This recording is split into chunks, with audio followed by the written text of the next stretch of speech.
ਵਾਹਿਗੁਰੂ ਸਾਹਿਬ ਜੀ। ਸੁਨੋ ਸੁਆਮੀ ਅਰਜ਼ ਹਮਾਰੀ,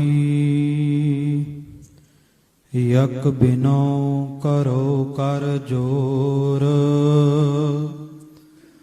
ਦੇਹੋ ਦਰਸ ਜੀਅਰਾ ਬਲਿਹਾਰੀ, ਸ਼੍ਰੀਪਤ ਰਾਜ ਕਿਸ਼ੋਰ। ਏਤੇ ਔਗਨ ਮੋ ਤਨ ਮਾਹੀ, ਰਾਖ ਲਿਹੋ ਪ੍ਰਭ ਸਰਨ ਗਹੀ। ਜਨਮ ਜਨਮ ਕੇ ਵਿਛਰੇ ਮੇਲ ਹੋ, ਪਾਵਨ ਪਤਿਤ ਤੋ ਬਿਰਦ ਕਹੀ। ਮਨ ਤਨ ਬਲਿਹਾਰੀ ਦਰਸਾਰੀ, ਕੋਟ ਕੋਟ ਬੰਦਨ ਨਮਸਕਾਰਾ। ਵਾਰੰਵਾਰ ਜਾਓ ਲਖਵਾਰੀ, ਪੂਰਨ ਪਿਤ ਗੁਰੂ ਰਾਮ ਹਮਾਰਾ। ਸਗਲ ਦਵਾਰ ਕੋ ਛਾੜ ਕੇ, ਗਹਿਓ ਤੁਹਾਰੋ ਦਵਾਰ। ਬਾਹੇ ਗਹੇ ਕੀ ਲਾਜ ਅਸ, ਗੋਬਿੰਦ ਦਾਸ ਤੁਹਾਰ। ਬਾਹੇ ਗਹੇ ਕੀ ਲਾਜ ਅਸ, ਗੋਬਿੰਦ ਦਾਸ ਤੁਹਾਰ। ਰਾਜਾਨ ਰਾਜ ਸਤਿਗੁਰੂ, ਭਾਨਾਨ ਭਾਨ ਸਤਿਗੁਰੂ। ਦੇਵਾਨ ਦੇਵ ਉਪਮਾ ਮਹਾਨ ਸਤਿਗੁਰੂ, ਧੰਨ ਧੰਨ ਸਤਿਗੁਰੂ ਸ੍ਰੀ ਗੁਰੂ ਗ੍ਰੰਥ ਸਾਹਿਬ ਜੀ ਮਹਾਰਾਜ ਸੱਚੇ ਪਾਤਸ਼ਾਹ ਜੀ ਦੀ ਪਾਵਨ ਪਵਿੱਤਰ ਹਜ਼ੂਰੀ ਦੇ ਅੰਦਰ ਵੈਰਾਗ ਤਿਆਗ ਦੀ ਮੂਰਤ ਧੰਨ ਧੰਨ ਸਤਿਗੁਰੂ ਸ੍ਰੀ ਗੁਰੂ ਤੇਗ ਬਹਾਦਰ ਸੱਚੇ ਪਾਤਸ਼ਾਹ ਜੀ ਦੇ ਪ੍ਰੇਮ ਦੇ ਵਿੱਚ ਜੁੜ ਬੈਠੇ ਗੁਰੂ ਸਰੂਪ ਗੁਰੂ ਖਾਲਸਾ ਜੀ, ਆਓ ਸਭ ਤੋਂ ਪਹਿਲਾਂ ਰਸਨਾ ਪਵਿੱਤਰ ਕਰੀਏ। ਮੇਰੇ ਕਹਿਣ ਤੋਂ ਮੁਰਾਦ ਸਤਿਗੁਰੂ ਸ੍ਰੀ ਗੁਰੂ ਗ੍ਰੰਥ ਸਾਹਿਬ ਜੀ ਨੂੰ ਨਮਸਕਾਰ ਕਰੀਏ, ਫਤਿਹ ਦਾ ਨਾਰਾ ਬੁਲੰਦ ਕਰੀਏ। ਪਰ ਮੇਰੀ ਬੇਨਤੀ ਹੈ ਕਿ ਐਸੀ ਭਾਵਨਾ ਦੇ ਨਾਲ ਪ੍ਰੇਮ ਦੇ ਸਹਿਤ ਸਤਿਗੁਰੂ ਗੁਰੂ ਗ੍ਰੰਥ ਸਾਹਿਬ ਨੂੰ ਫਤਿਹ ਬੁਲਾਇਓ ਕਿ ਜਦੋਂ ਸਾਡੀ ਰਸਨਾ ਦੇ ਉੱਤੇ ਫਤਿਹ ਦੇ ਬੋਲ ਆਉਣ ਤੇ ਸਾਡੀ ਰੂਹ, ਸਾਡੀ ਆਤਮਾ ਗੁਰੂ ਕੇ ਮਹਿਲ ਗੁਰਦੁਆਰਾ ਸਾਹਿਬ ਵਿਖੇ ਪਹੁੰਚ ਜਾਵੇ। ਜਦੋਂ ਸਾਡੀ ਰਸਨਾ ਦੇ ਉੱਤੇ ਫਤਿਹ ਦੇ ਬੋਲ ਆਉਣ ਤੇ ਸੱਚਮੁੱਚ ਸਾਡੀ ਆਤਮਾ ਨੂੰ ਧੰਨ ਗੁਰੂ ਤੇਗ ਬਹਾਦਰ ਸੱਚੇ ਪਾਤਸ਼ਾਹ ਦੀ ਮੌਜੂਦਗੀ ਮਹਿਸੂਸ ਹੋਵੇ। ਕਿਉਂਕਿ ਜੇ ਆਪਾਂ ਘਰਾਂ ਤੋਂ ਚੱਲ ਕਰਕੇ ਇੱਥੇ ਆਏ ਆ, ਸ਼ਹੀਦਾਂ ਦੇ ਅਸਥਾਨ ਤੇ ਜੁੜੇ ਆ, ਤੇ ਐਸੀ ਭਾਵਨਾ ਦੇ ਨਾਲ ਜੁੜੀਏ ਕਿ ਸੱਚਮੁੱਚ ਧੰਨ ਗੁਰੂ ਤੇਗ ਬਹਾਦਰ ਸੱਚੇ ਪਾਤਸ਼ਾਹ ਦੇ ਦਰੋਂ ਝੋਲੀਆਂ ਭਰਵਾ ਕੇ ਲਿਜਾਈਏ, ਖਾਲੀ ਨਾ ਲਿਜਾਈਏ। ਸੋ ਬੜੇ ਹੀ ਪ੍ਰੇਮ ਸਹਿਤ ਦੋਨੋਂ ਹੱਥ ਜੋੜ ਕੇ ਸਾਹਿਬਾਂ ਨੂੰ ਸੀਸ ਨਵਾਓ ਅਤੇ ਪ੍ਰੇਮ ਸਹਿਤ ਉਚਾਰਨ ਕਰੋ ਜੀ, ਵਾਹਿਗੁਰੂ ਜੀ ਕਾ ਖਾਲਸਾ, ਵਾਹਿਗੁਰੂ ਜੀ ਕੀ ਫਤਿਹ। ਧੰਨ ਧੰਨ ਸਤਿਗੁਰੂ ਸ੍ਰੀ ਗੁਰੂ ਤੇਗ ਬਹਾਦਰ ਸਾਹਿਬ ਸੱਚੇ ਪਾਤਸ਼ਾਹ ਜੀ ਮਹਾਰਾਜ, ਜਿਨ੍ਹਾਂ ਦਾ ਪ੍ਰਕਾਸ਼ ਧੰਨ ਗੁਰੂ ਹਰਗੋਬਿੰਦ ਸਾਹਿਬ ਮਹਾਰਾਜ ਮੀਰੀ ਪੀਰੀ ਦੇ ਮਾਲਕ ਸਤਿਗੁਰੂ ਅਤੇ ਮਾਤਾ ਨਾਨਕੀ ਜੀ ਦੇ ਗ੍ਰਹਿ ਵਿਖੇ ਹੋਇਆ। ਪਿਆਰ ਵਾਲਿਓ, ਸਤਿਗੁਰੂ ਗੁਰੂ ਤੇਗ ਬਹਾਦਰ ਸੱਚੇ ਪਾਤਸ਼ਾਹ ਦਾ ਜਦੋਂ ਪ੍ਰਕਾਸ਼ ਹੋਇਆ ਨਾ, ਤੇ ਇਤਿਹਾਸ ਇਸ ਗੱਲ ਦੀ ਹਾਮੀ ਭਰਦਾ ਕਿ ਮੀਰੀ ਪੀਰੀ ਦੇ ਮਾਲਕ ਗੁਰੂ ਹਰਗੋਬਿੰਦ ਸਾਹਿਬ ਜੀ ਮਹਾਰਾਜ ਸੱਚਖੰਡ ਸ੍ਰੀ ਹਰਮੰਦਰ ਸਾਹਿਬ ਜੀ ਵਿਖੇ ਆਸਾ ਕੀ ਵਾਰ ਦਾ ਕੀਰਤਨ ਸੁਣ ਰਹੇ ਸਨ। ਭਾਈ ਸਾਹਿਬ ਭਾਈ ਰਾਏ ਸਿੰਘ ਜੀ ਹਜੂਰੀ ਰਾਗੀ ਧੰਨ ਧੰਨ ਗੁਰੂ ਰਾਮਦਾਸ ਸੱਚੇ ਪਾਤਸ਼ਾਹ ਦੇ ਸੱਚਖੰਡ ਦਰਬਾਰ ਦੇ ਸ੍ਰੀ ਹਰਮੰਦਰ ਸਾਹਿਬ ਦੇ ਆਪ ਸਭ ਸੰਗਤਾਂ ਦੇ ਵਿੱਚ ਸਜੇ ਹੋਏ ਨੇ।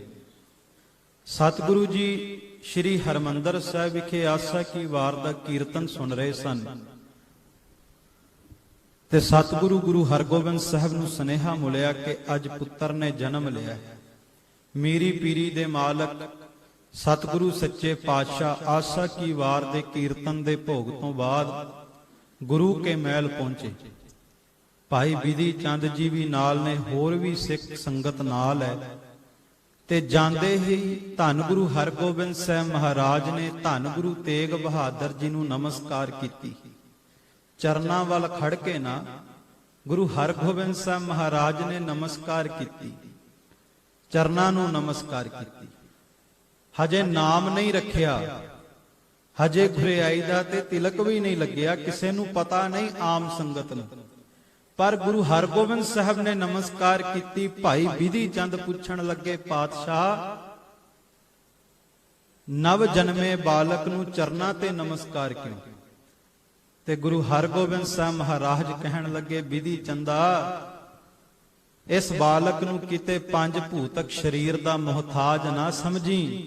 ਇਹ ਉਹ ਬਾਲਕ ਹੈ ਪ੍ਰਗਟ ਭਏ ਗੁਰ ਤੇਗ ਬਹਾਦਰ, ਸਗਲ ਸ੍ਰਿਸ਼ਟ ਪੈ ਢਾਪੀ ਚਾਦਰ। ਇਹ ਅੱਜ ਉਸ ਬਾਲਕ ਨੇ, ਇਸ ਬਾਲਕ ਦੇ ਰੂਪ ਦੇ ਵਿੱਚ ਉਸ ਖੁਦਾ ਨੇ ਹੀ ਅਵਤਾਰ ਧਾਰਿਆ ਜਿਨੇ ਕੁੱਲ ਕਾਇਨਾਤ ਦੇ ਉੱਤੇ ਨਾਮ ਦੀ ਚਾਦਰ ਪਾਉਣੀ ਹੈ, ਜਿਨੇ ਕੁੱਲ ਕਾਇਨਾਤ ਦੇ ਉੱਤੇ ਵੈਰਾਗ ਦੀ ਚਾਦਰ ਪਾਉਣੀ ਹੈ, ਉਸ ਬਾਲਕ ਨੇ ਅਵਤਾਰ ਧਾਰਿਆ। ਤੇ ਧੰਨ ਗੁਰੂ ਗੋਬਿੰਦ ਸਿੰਘ ਮਹਾਰਾਜ ਕਲਗੀਧਰ ਪਾਤਸ਼ਾਹ ਆਪਣੀ ਪਾਵਨ ਪਵਿੱਤਰ ਸਰਬਲੋ ਗ੍ਰੰਥ ਸਾਹਿਬ ਦੀ ਬਾਣੀ 'ਚ ਲਿਖਦੇ ਨੇ ਕਿ ਗੁਰੂ ਕਿਉ ਸਿੱਖੋ, ਧੰਨ ਗੁਰੂ ਤੇਗ ਬਹਾਦਰ ਸੱਚੇ ਪਾਤਸ਼ਾਹ ਦਾ ਨਾਮ ਜਦੋਂ ਰਸਨਾ ਤੇ ਆਵੇ ਤੇ ਮਨ ਦੇ ਸਾਰੇ ਸ਼ੰਕੇ ਦੂਰ ਕਰ ਦਿਓ, ਕਿਉਂਕਿ ਕੋਈ ਮਾਮੂਲੀ ਸ਼ਖਸੀਅਤ ਨਹੀਂ। ਸਤਿਗੁਰੂ ਕਹਿੰਦੇ ਤੇਗ ਬਹਾਦਰ ਪੁੰਨ ਸਰੂਪਾ, ਸਤ ਸਰੂਪ ਅਖੰਡ ਅਜੈ। ਕਹਿੰਦੇ ਧੰਨ ਗੁਰੂ ਤੇਗ ਬਹਾਦਰ ਉਸ ਸ਼ਖਸੀਅਤ ਦਾ ਨਾਮ ਹੈ ਜੋ ਸ਼ਖਸੀਅਤ ਸਤ ਸਰੂਪ ਹੈ, ਜੋ ਸ਼ਖਸੀਅਤ ਨਾਮ ਦਾ ਠੰਡ ਵਰਤਾ ਰਹੀ ਹੈ, ਸੱਚ ਹੈ। ਭਾਵੇਂ ਗੁਰੂ ਤੇਗ ਬਹਾਦਰ ਸੱਚੇ ਪਾਤਸ਼ਾਹ ਦੇ ਸਰੀਰ ਦੇ ਦੋ ਹਿੱਸੇ ਤੇ ਕਰ ਦਿੱਤੇ, ਪਰ ਗੁਰੂ ਤੇਗ ਬਹਾਦਰ ਮਹਾਰਾਜ ਨੇ ਸਰੀਰ ਦੇ ਦੋ ਹਿੱਸੇ ਕਰਵਾ ਕਰਕੇ ਸੰਸਾਰ ਨੂੰ ਦੋ ਹਿੱਸਿਆਂ 'ਚ ਵੰਡਣੋਂ ਬਚਾ ਲਿੱਤਾ। ਔਰ ਮਹਾਰਾਜ ਨੇ ਕਿਰਪਾ ਕਰਕੇ ਸੰਸਾਰ ਦੇ ਉੱਤੇ ਨਾਮ ਦੀ ਠੰਡ ਵਰਤਾ ਦਿੱਤੀ। ਭਾਵ ਈਰਖਾ ਨੂੰ ਖਤਮ ਕਰ ਦਿੱਤਾ, ਜਿਹੜੀ ਧਰਮ ਦੇ ਨਾਮ ਤੇ ਈਰਖਾ ਉਹਨਾਂ ਦਿਨਾਂ 'ਚ ਚੱਲ ਰਹੀ ਸੀ, ਜਿਹੜਾ ਧਰਮ ਦੇ ਨਾਮ ਦੇ ਉੱਤੇ ਵਿਤਕਰੇ ਉਹਨਾਂ ਦਿਨਾਂ 'ਚ ਚੱਲ ਰਹੀ ਸੀ। ਪਿਆਰ ਵਾਲਿਓ, ਭਾਈ ਸਾਹਿਬ ਭਾਈ ਨੰਦ ਲਾਲ ਸਾਹਿਬ ਲਿਖਦੇ ਨੇ ਕਿ ਮੈਂ ਜਦੋਂ ਧੰਨ ਗੁਰੂ ਤੇਗ ਬਹਾਦਰ ਜੀ ਦੇ ਸੁਰਤ ਦੁਆਰਾ ਦਰਸ਼ਨ ਕਰਦਾ ਤੇ ਸਿਰ ਤੋਂ ਲੈ ਕਰਕੇ ਪੈਰਾਂ ਤੱਕ ਮੇਰੇ ਸਰੀਰ ਦੇ ਅੰਦਰ, ਮੇਰੀ ਰੂਹ ਦੇ ਅੰਦਰ ਰੂਹਾਨੀਅਤ ਦਾ ਖਜ਼ਾਨਾ ਭਰ ਜਾਂਦਾ, ਕਿਉਂਕਿ ਗੁਰੂ ਤੇਗ ਬਹਾਦਰ ਆਸਰਾਏ ਪਾ ਅਫਜ਼ਾਲ, ਜ਼ੀਨਤ ਜ਼ਰਾਏ ਮਹਿਫਿਲੇ ਜ਼ਾਹੋ ਜ਼ਲਾਲ। ਕਿਉਂਕਿ ਮੈਂ ਜਿਸ ਮਹਿਫਲ ਦੇ ਵਿੱਚ, ਸੰਗਤ ਦੇ ਇਕੱਠ ਦੇ ਵਿੱਚ ਵੀ ਇੱਕ ਵਾਰ ਵੀ ਧੰਨ ਗੁਰੂ ਤੇਗ ਬਹਾਦਰ ਕਹਿ ਦੇਣਾ, ਉੱਥੇ ਖੁਦਾ ਦੀ ਦਰਗਾਹ ਦੇ ਵਿੱਚੋਂ ਬਖਸ਼ਿਸ਼ਾਂ ਦੇ ਖਜ਼ਾਨੇ ਵਰਤੀਣ ਲੱਗ ਪੈਂਦੇ ਨੇ। ਜੇ ਅੱਜ ਆਪਾਂ ਇੱਥੇ ਸਜੇ ਆ ਨਾ, ਜੇ ਸੱਚਮੁੱਚ ਕੋਈ ਗੁਰੂ ਤੇਗ ਬਹਾਦਰ ਜੀ ਨੂੰ ਅੰਦਰੋਂ ਟਿਕ ਕਰਕੇ ਯਾਦ ਕਰ ਰਿਹਾ ਹੋਏਗਾ ਤੇ ਸੱਚੀ ਗੱਲ ਹੈ ਅੱਜ ਇਸ ਦਰ ਤੋਂ ਝੋਲੀਆਂ ਜ਼ਰੂਰ ਭਰਵਾ ਕੇ ਲੈ ਜਾਏਗਾ। ਕਿਉਂਕਿ ਚੰਡੀ ਦੀ ਵਾਰ ਦੇ ਵਿੱਚੋਂ ਇੱਕ ਬਚਨ ਆਪਾਂ ਰੋਜ਼ਾਨਾ ਹੀ ਪੜ੍ਹਦੇ ਹਾਂ ਕਿ ਤੇਗ ਬਹਾਦਰ ਸਿਮਰਿਆ ਘਰ ਨੌਨਿਧ ਆਵੈ ਧਾਏ। ਤੇ ਪਿਆਰ ਵਾਲਿਓ, ਜਰਾ ਅਨੁਭਵ ਦੁਆਰਾ ਦਰਸ਼ਨ ਕਰੀਏ ਕਿ ਕਲਗੀਧਰ ਪਾਤਸ਼ਾਹ ਨੇ, ਚੋਜੀ ਪਿਆਰੇ ਸਤਿਗੁਰੂ ਨੇ ਸ਼ਬਦ ਵਰਤਿਆ, ਤੇਗ ਬਹਾਦਰ ਸਿਮਰਿਆ ਘਰ ਨੌਨਿਧ ਆਵੈ ਧਾਏ। ਸਤਿਗੁਰੂ ਨੇ ਧਾਏ ਸ਼ਬਦ ਵਰਤਿਆ, ਆਏ ਸ਼ਬਦ ਨਹੀਂ ਵਰਤਿਆ। ਉਹ ਇਸ ਕਰਕੇ ਕਿ ਜਿਹੜੀ ਚੀਜ਼ ਆਉਂਦੀ ਹੋਵੇ ਨਾ ਖਾਲਸਾ ਜੀ, ਆਉਂਦੀ ਹੋਈ ਚੀਜ਼ ਨੂੰ ਤੇ ਰੋਕਿਆ ਜਾ ਸਕਦਾ ਹੈ। ਜੇ ਘਰ ਦੇ ਵਿੱਚ ਪ੍ਰਾਹੁਣੇ ਆਉਂਦੇ ਹੋਣ ਤੇ ਬੰਦਾ ਬਹਾਨਾ ਲਾ ਸਕਦਾ ਹੈ, ਆਉਂਦੀ ਹੋਈ ਚੀਜ਼ ਨੂੰ ਰੋਕ ਸਕਦਾ ਹੈ।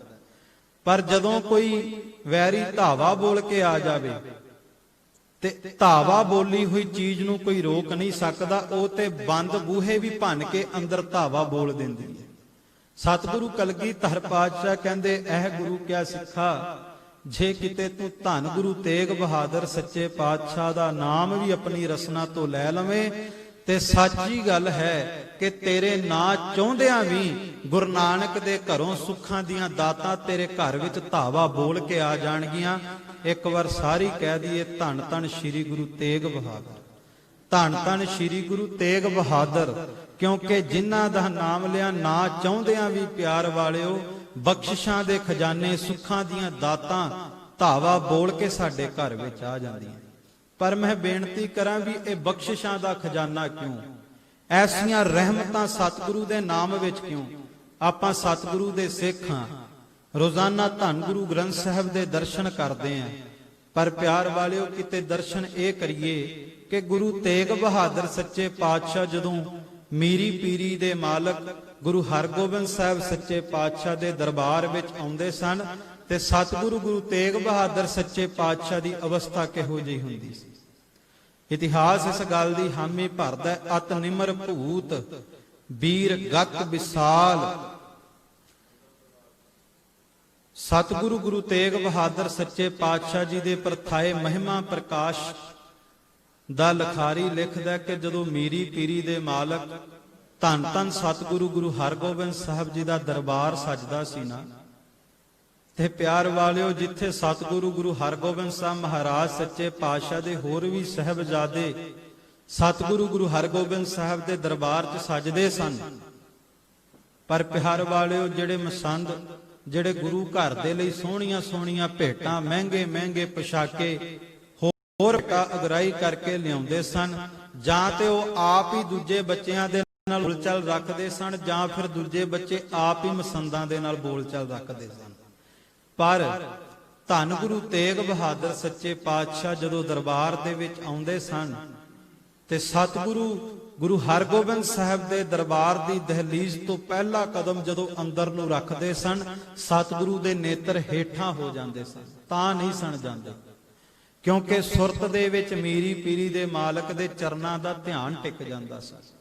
ਸਤਿਗੁਰੂ ਗੁਰੂ ਤੇਗ ਬਹਾਦਰ ਸੱਚੇ ਪਾਤਸ਼ਾਹ ਜਦੋਂ ਦਰਬਾਰ ਦੀ ਦਹਲੀਜ਼ ਤੋਂ ਪਹਿਲਾ ਕਦਮ ਅੰਦਰ ਰੱਖਦੇ ਸਨ ਤੇ ਇੱਕ ਪਲ ਖੜ ਕੇ ਨੇਤਰ ਬੰਦ ਕਰਕੇ ਗੁਰੂ ਦੇ ਸ਼ਬਦ ਦਾ ਧਿਆਨ ਜਦੋਂ ਟਿਕਾਉਂਦੇ ਸਨ ਤੇ ਨੇਤਰਾਂ ਦੇ ਵਿੱਚ ਵੈਰਾਗ ਦਾ ਜਲ ਭਰ ਜਾਂਦਾ ਸੀ, ਉਹਨਾਂ ਨੇਤਰਾਂ ਦੇ ਵਿੱਚ ਅੰਮ੍ਰਿਤ ਵਰਸਣ ਲੱਗ ਪੈਂਦਾ ਸੀ। ਪਿਆਰ ਵਾਲਿਓ, ਮੈਂ ਅਕਸਰ ਬੇਨਤੀ ਕਰਦਾ ਕਿ ਰੋਜ਼ਾਨਾ ਆਪਾਂ ਵੀ ਗੁਰੂ ਗ੍ਰੰਥ ਸਾਹਿਬ ਦੇ ਦਰਸ਼ਨ ਕਰਦੇ ਆਂ। ਵੇਖੋ 400 ਸਾਲਾ ਸ਼ਤਾਬਦੀ ਗੁਰੂ ਤੇਗ ਬਹਾਦਰ ਸੱਚੇ ਪਾਤਸ਼ਾਹ ਦੀ ਸਮੁੱਚੇ ਗੁਰੂ ਖਾਲਸਾ ਪੰਥ ਨੇ ਮਨਾਉਣੀ ਹੈ, ਪਰ ਮੈਂ ਬੇਨਤੀ ਕਰਾਂ ਵੀ ਗੁਰੂ ਦੁਆਰਾ ਹੋਏ ਸੋਝੀ ਪਾਈ ਸੀ। ਵੇਖੋ ਇਸ ਦਰ ਤੇ ਆ ਗਏ ਆ, ਇਸ ਦਰਬਾਰ 'ਚ ਜੇ ਬਹਿ ਕੇ ਕਥਾ ਕੀਰਤਨ ਸੁਣ ਲਿਆ ਨਾ ਤੇ ਗੁਰੂ ਗੋਬਿੰਦ ਸਿੰਘ ਮਹਾਰਾਜ ਆਪਣੀ ਬਾਣੀ ਸਰਬਲੋ ਦੇ ਵਿੱਚ ਕਹਿੰਦੇ, ਧਰਤ ਧਿਆਨ ਸਤ ਗੁਰ ਕੇ ਦੁੱਖ ਮਿਟੈ, ਗੁਰ ਕੇ ਧਿਆਨ ਕਰ ਅਪਦਾ ਕਟੈ, ਗੁਰ ਕੈ ਧਿਆਨ ਕਰ ਨਰਕ ਨਾ ਬਸੈ, ਗੁਰ ਕੈ ਧਿਆਨ ਕਰ ਸੁਰਪੁਰ ਬਸੈ। ਸਤਿਗੁਰੂ ਕਹਿੰਦੇ ਜਿਹੜਾ ਇਸ ਦਰਬਾਰ ਦੇ ਵਿੱਚ ਗੁਰੂ ਨਾਨਕ ਦੇ ਦਰਬਾਰ 'ਚ ਆ ਕੇ ਵਾਹਿਗੁਰੂ ਗੁਰੂ ਮੰਤਰ ਦੇ ਸਰੋਵਰ ਵਿੱਚ ਚੁੱਭੀਆਂ ਲਾਵੇਗਾ ਨਾ, ਉਹਦੇ ਦੁੱਖ ਤੇ ਮੇਟੀ ਜਾਣੇ ਨੇ, ਉਹਦੇ ਜੀਵਨ ਦੇ ਵਿੱਚੋਂ ਤਕਲੀਫਾਂ ਮੇਟੀ ਜਾਣੀਆਂ ਨੇ, ਉਹ ਕਦੇ ਵੀ ਨਰਕ ਦੇ ਵਿੱਚ ਨਹੀਂ ਵਸੇਗਾ। ਆਪਾਂ ਕਹਾਂਗੇ ਕਿ ਨਰਕ ਕਿੰਨੇ ਵੇਖਿਆ, ਪਰ ਜਿਹੜੇ ਬੰਦੇ ਨਾਮ ਤੋਂ ਟੁੱਟੇ ਨੇ, ਬਾਣੀ ਤੋਂ ਟੁੱਟੇ ਨੇ ਨਾ, ਉਹਨਾਂ ਨੂੰ ਕਈ ਵਾਰ ਪੁੱਛੋ ਕਿ ਭਾਈ ਜ਼ਿੰਦਗੀ ਕਿਵੇਂ ਬਤੀਤ ਕਰਦੇ ਹੋ। ਜਿਨ੍ਹਾਂ ਘਰ ਸੁੱਖ ਨਹੀਂ, ਜਿਨ੍ਹਾਂ ਨੂੰ ਕਲੇਸ਼ ਨੇ ਜੱਫੇ ਪਾਏ ਆ, ਉਹ ਇਹ ਗੱਲ ਕਹਿੰਦੇ ਕਾਦੀ ਜ਼ਿੰਦਗੀ, ਜ਼ਿੰਦਗੀ ਤੇ ਨਰਕ ਬਣ ਚੁੱਕੀ ਹੈ। ਸਤਿਗੁਰੂ ਗੁਰੂ ਗੋਬਿੰਦ ਸਿੰਘ ਮਹਾਰਾਜ ਕਹਿੰਦੇ ਗੁਰ ਕੈ ਧਿਆਨ ਕਰ। ਇਹ ਸਤਿਗੁਰੂ ਗੁਰੂ ਤੇਗ ਬਹਾਦਰ ਜੀ ਦੇ ਚਰਨਾਂ ਦਾ ਧਿਆਨ ਕਰਕੇ ਖਾਲਸਾ ਜੀ ਨਰਕ ਨਾ ਬਸੈ, ਗੁਰ ਕੈ ਧਿਆਨ ਕਰ ਸੁਰਪੁਰ ਬਸੈ। ਗੁਰੂ ਦੇ ਚਰਨਾਂ ਦਾ ਧਿਆਨ ਟਿਕਾ ਤੂੰ ਸਦਾ ਲਈ ਸਵਰਗਾਂ ਦੇ ਵਿੱਚ ਵਾਸ ਕਰਨ ਲੱਗ ਪਵੇਂਗਾ। ਕਿਹੜਾ ਸਵਰਗ? ਸੁਣਿਆ ਦੁਖ ਪਾਪ ਕਾ ਨਾਸ, ਨਾਨਕ ਭਗਤਾਂ ਸਦਾ ਵਿਗਾਸ। ਉਹ ਸਵਰਗ ਜਿਹੜਾ ਸਾਡੇ ਹਿਰਦੇ ਵਿੱਚ ਖੇੜਾ ਲਿਆ ਦੇਵੇਗਾ। ਮੈਂ ਬੇਨਤੀ ਕਰ ਰਿਹਾ ਸਾਂ ਕਿ ਆਪਾਂ ਵੀ ਸਤਿਗੁਰੂ ਦੇ ਦਰਸ਼ਨ ਕਰਦੇ ਆਂ, ਪਰ ਪਿਆਰਿਓ ਜਦੋਂ ਗੁਰਦੁਆਰਾ ਸਾਹਿਬ ਦੀ ਦਹਲੀਜ਼ ਤੋਂ ਪਹਿਲਾ ਕਦਮ ਅੰਦਰ ਰੱਖਦੇ ਆ ਨਾ, ਤੇ ਇੱਕ ਵਾਰ ਗੁਰੂ ਤੇਗ ਬਹਾਦਰ ਜੀ ਦੇ ਬਚਨ ਚੇਤੇ ਕਰ ਲਿਆ ਕਰੀਏ। ਦਰਬਾਰ ਦੇ ਬੂਹੇ ਤੇ ਖੜ ਕੇ ਇੱਕ ਵਾਰ ਮਨ ਨੂੰ ਸਵਾਲ ਕਰਿਆ ਕਰੀਏ, ਮਨ ਰੇ ਕਹੁਨ ਕੁਮਤ ਤੈ ਲੀਨੀ, ਪਰ ਦਾਰਾ ਨਿੰਦਿਆ ਰਸ ਰਚਿਓ, RAM ਭਗਤ ਨਹਿ ਕੀਨੀ। ਇੱਕ ਵਾਰ ਇਸ ਬੂਹੇ ਦੀ ਦਹਲੀਜ਼ ਤੇ ਖੜ ਕੇ ਵੀ ਮਨ ਨੂੰ ਕਹਿ ਲਿਆ ਕਰੀਏ, ਜਾਗ ਲਿਹੋ ਰੇ ਮਨਾ ਜਾਗ ਲਿਹੋ, ਕਹਾਂ ਗਾਫਲ ਸੋਇਆ, ਜੋ ਤਨ ਉਪਜਿਆ ਸੰਗ ਹੀ ਸੋ ਭੀ ਸੰਗ ਨਾ ਹੋਇਆ। ਵੇਖੋ ਰੋਜ਼ਾਨਾ ਆਪਾਂ ਜਾਗਦੇ ਹੀ ਆ, ਅੱਖਾਂ ਖੁੱਲਦੀਆਂ, ਇਸ਼ਨਾਨਾ ਕਰਦੇ ਆ, ਪਰ ਫਿਰ ਵੀ ਗੁਰੂ ਸਾਹਿਬ ਕਹਿੰਦੇ ਕਿ ਜਾਗ ਲਿਹੋ ਰੇ ਮਨਾ ਜਾਗ ਲਿਹੋ। ਇਸ ਦਾ ਮਤਲਬ ਇਹ ਹੈ ਕਿ ਜਾਗਣਾ ਕੁਝ ਹੋਰ ਹੈ। ਪਿਆਰਿਓ, ਜੇ ਇਸ ਦਰਬਾਰ 'ਚ ਆ ਕੇ ਵੀ ਮੱਥੇ ਦੀਆਂ ਤਿਉੜੀਆਂ ਨਾ ਦੂਰ ਹੋਈਆਂ, ਧਰਮ ਦੇ ਵਿਤਕਰੇ ਦੂਰ ਨਾ ਹੋਏ, ਜਥੇਬੰਦੀਆਂ ਦੇ ਵਿਤਕਰੇ ਦੂਰ ਨਾ ਹੋਏ, ਫਿਰ ਸੱਚ ਹੈ, ਫਿਰ ਇੱਥੇ ਆਉਣ ਦਾ ਲਾਭ ਕੋਈ ਨਹੀਂ। ਸੋ ਸਤਿਗੁਰੂ ਗੁਰੂ ਤੇਗ ਬਹਾਦਰ ਮਹਾਰਾਜ ਅੱਗੇ ਅਰਦਾਸ ਕਰੀਏ, ਪਾਤਸ਼ਾਹ ਸਾਨੂੰ ਉਹ ਦਾਤ ਬਖਸ਼ੋ ਜਿਸ ਅਵਸਥਾ ਦੇ ਮਾਲਕ ਆਪ ਸੋ। ਜਦੋਂ ਦਰਬਾਰ ਵਿੱਚ ਆਉਂਦੇ ਸਨ, ਨੇਤਰਾਂ 'ਚ ਵੈਰਾਗ ਹੁੰਦਾ ਸੀ, ਨੇਤਰ ਨੀਵੇਂ ਹੁੰਦੇ ਸਨ, ਤੇ ਕਦੇ ਵੀ ਦਰਬਾਰ ਦੇ ਵਿੱਚ ਅੱਗੇ ਹੋ ਕੇ ਨਹੀਂ ਸਨ ਬੈਠਦੇ, ਬਲਕਿ ਸੰਗਤ ਦੇ ਵਿੱਚ ਸਭ ਤੋਂ ਪਿੱਛੇ ਹੋ ਕਰਕੇ ਬੈਠਦੇ ਸਨ। ਐਸੀ ਬਖਸ਼ਿਸ਼ਾਂ ਸਤਿਗੁਰੂ ਗੁਰੂ ਤੇਗ ਬਹਾਦਰ ਮਹਾਰਾਜ ਨੇ ਵਰਤਾਈਆਂ। ਔਰ ਜਿਨ੍ਹਾਂ ਨੇ ਗੁਰੂ ਤੇਗ ਬਹਾਦਰ ਜੀ ਦਾ ਜਸ ਗਾਇਆ, ਮੈਂ ਇੱਥੇ ਬੈਠ ਰਿਹਾ ਸੋਚ ਰਿਹਾ ਸਾਂ ਕਿ ਗੁਰਦੁਆਰਾ ਯਾਦਗਾਰੇ ਸ਼ਹੀਦਾਂ ਖਾਲਸਾ ਜੀ, ਵੇਖੋ ਧੰਨ ਗੁਰੂ ਤੇਗ ਬਹਾਦਰ ਜੀ ਨੇ ਧਰਮ ਦੀ ਰਾਖੀ ਦੇ ਲਈ, ਮੀਰੀ ਪੀਰੀ ਦੇ ਤਖਤ ਦੀ ਸਿਧਾਂਤ ਨੂੰ ਕਾਇਮ ਰੱਖਣ ਦੇ ਲਈ ਉਸ ਦਿੱਲੀ ਦੇ ਤਖਤ ਦੇ ਸਾਹਮਣੇ ਬੈਠ ਕਰਕੇ ਸੀਸ ਧੜ ਤੋਂ ਜੁਦਾ ਕਰਾਇਆ। ਤੇ ਸੱਚ ਹੈ, ਉਸ ਗੁਰੂ ਦਾ ਜਸ ਗਾਉਣ ਵਾਲੇ ਭਾਈ ਸਤਵੰਤ ਸਿੰਘ ਅਗਵਾਨ ਨੇ ਵੀ ਉਸ ਦਿੱਲੀ ਦੇ ਤਖਤ ਦੀਆਂ ਧੱਜੀਆਂ ਉਡਾ ਕਰਕੇ ਉਸੇ ਥਾਂ ਤੇ ਸ਼ਹੀਦੀ ਪਾਈ ਜਿਸ ਧਰਤੀ ਤੇ ਕਦੇ ਗੁਰੂ ਤੇਗ ਬਹਾਦਰ ਜੀ ਨੇ ਪਾਈ।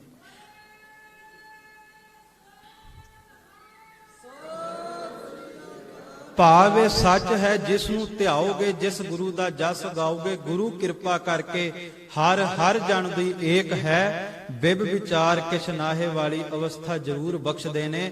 ਸੋ ਇਹ ਬੜੇ ਵੱਡੇ ਭਾਗ ਨੇ ਜੋ ਆਪਾਂ ਇਹਨਾਂ ਸਥਾਨਾਂ ਤੇ, ਸ਼ਹੀਦਾਂ ਦੇ ਅਸਥਾਨਾਂ ਤੇ ਜੁੜ ਕਰਕੇ ਸਤਿਗੁਰੂ ਗੁਰੂ ਤੇਗ ਬਹਾਦਰ ਸੱਚੇ ਪਾਤਸ਼ਾਹ ਜੀ ਦਾ ਜਸ ਗਾ ਰਹੇ ਆ। ਔਰ ਮੈਂ ਬੇਨਤੀ ਕਰਾਂ ਭਾਈ ਸੁਖਵਿੰਦਰ ਸਿੰਘ ਜੀ ਅਗਵਾਨ, ਜਿਹੜੇ ਇਹਨਾਂ ਸਥਾਨਾਂ ਤੇ ਸੇਵਾਵਾਂ ਨਿਭਾ ਰਹੇ ਨੇ ਮੁੱਖ ਪ੍ਰਬੰਧਕ ਵਜੋਂ, ਔਰ ਐਸਾ ਉਪਰਾਲਾ ਕਰਾ ਕਰਕੇ ਆਪ ਸਭ ਨੂੰ ਗੁਰੂ ਜਸ ਨਾਲ ਜੋੜ ਰਹੇ ਨੇ, ਤਿੰਨਾਂ ਦਾ ਧੰਨਵਾਦ। ਔਰ ਮਾਤਾ ਪਿਆਰ ਕੌਰ ਜੀ, ਤਿੰਨਾਂ ਦਾ ਵੀ ਧੰਨਵਾਦ। ਬਾਬਾ ਗੁਰਨਾਮ ਸਿੰਘ ਜੀ, ਬਾਬਾ ਵਰਿਆਮ ਸਿੰਘ ਜੀ, ਜਿਹੜੇ ਭਾਈ ਸਾਹਿਬ ਦੇ ਭਰਾਤਾ ਨੇ। ਔਰ ਮੈਂ ਅੱਖੀਂ ਵੇਖਿਆ ਕਿ ਦੋਵੇਂ ਭਰਾ ਉੱਥੇ ਸੱਚਖੰਡ ਸ੍ਰੀ ਹਰਿਮੰਦਰ ਸਾਹਿਬ ਵਿਖੇ ਨਾ ਸਤਿਗੁਰੂ ਗੁਰੂ ਰਾਮਦਾਸ ਸੱਚੇ ਪਾਤਸ਼ਾਹ ਦੀ ਪਰਿਕਰਮਾ ਦੇ ਵਿੱਚ ਅੰਮ੍ਰਿਤ ਵੇਲੇ ਸੇਵਾ ਤੇ ਸਿਮਰਨ ਦੋਵੇਂ ਕਰਦੇ ਨਜ਼ਰ ਆਉਣਗੇ। ਸੋ ਬਹੁਤ ਸਤਿਕਾਰਯੋਗ ਭਾਈ ਹਰਜਿੰਦਰ ਸਿੰਘ ਜੀ ਦਿੱਲੀ ਵਾਲੇ, ਉਹ ਵੀ ਪਹੁੰਚੇ ਨੇ, ਉਹਨਾਂ ਦਾ ਧੰਨਵਾਦ। ਆਪ ਸਭ ਸੰਗਤਾਂ ਦਾ ਧੰਨਵਾਦ। ਆਓ 1 ਮਿੰਟ ਵਾਸਤੇ ਵਾਹਿਗੁਰੂ ਗੁਰਮੰਤਰ 'ਚ ਜੁੜ ਕੇ ਆਪਾਂ ਫਤਿਹ ਦੀ ਸਾਂਝ ਪਾਵਾਂਗੇ। ਭਾਈ ਰਾਏ ਸਿੰਘ ਜੀ ਸੱਚਖੰਡ ਸ੍ਰੀ ਹਰਿਮੰਦਰ ਸਾਹਿਬ ਤੋਂ ਧੰਨ ਗੁਰੂ ਰਾਮਦਾਸ ਸੱਚੇ ਪਾਤਸ਼ਾਹ ਜੀ ਦੇ ਹਜ਼ੂਰੀ ਕੀਰਤਨੀਏ ਪਹੁੰਚੇ ਨੇ। ਉਹਨਾਂ ਨੇ ਆਪ ਸਭ ਸੰਗਤਾਂ ਨੂੰ ਹਰ ਜਸ ਸਰਵਣ ਕਰਾਉਣਾ ਹੈ, ਔਰ ਬੋਲਦਿਆਂ ਨੇਕਾਂ ਭੁੱਲਾਂ ਹੋਈਆਂ ਆਪ ਸਭ ਸੰਗਤਾਂ ਨੇ ਬਖਸ਼ ਲੈਣਾ ਜੀ। ਆਓ ਸਭ ਨੇ ਸਤਿਗੁਰੂ ਗੁਰੂ ਤੇਗ ਬਹਾਦਰ ਜੀ ਦੇ ਪ੍ਰੇਮ ਦੇ ਵਿੱਚ ਭਿੱਜ ਕਰਕੇ ਸਭ ਨੇ ਪੜਨ ਦਾ ਯਤਨ ਕਰਨਾ। ਵਾਹਿਗੁਰੂ ਧੰਨ ਵਾਹਿਗੁਰੂ, ਵਾਹਿਗੁਰੂ ਧੰਨ ਵਾਹਿਗੁਰੂ, ਵਾਹਿਗੁਰੂ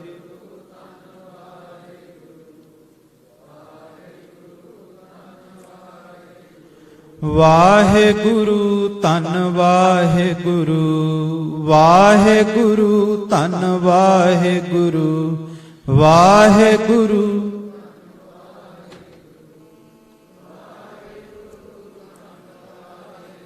ਵਾਹਿਗੁਰੂ ਧੰਨ ਵਾਹਿਗੁਰੂ, ਵਾਹਿਗੁਰੂ ਧੰਨ ਵਾਹਿਗੁਰੂ, ਵਾਹਿਗੁਰੂ ਧੰਨ ਵਾਹਿਗੁਰੂ, ਵਾਹਿਗੁਰੂ ਧੰਨ। ਵਾਹਿਗੁਰੂ ਜੀ ਕਾ ਖਾਲਸਾ, ਵਾਹਿਗੁਰੂ ਜੀ ਕੀ ਫਤਿਹ।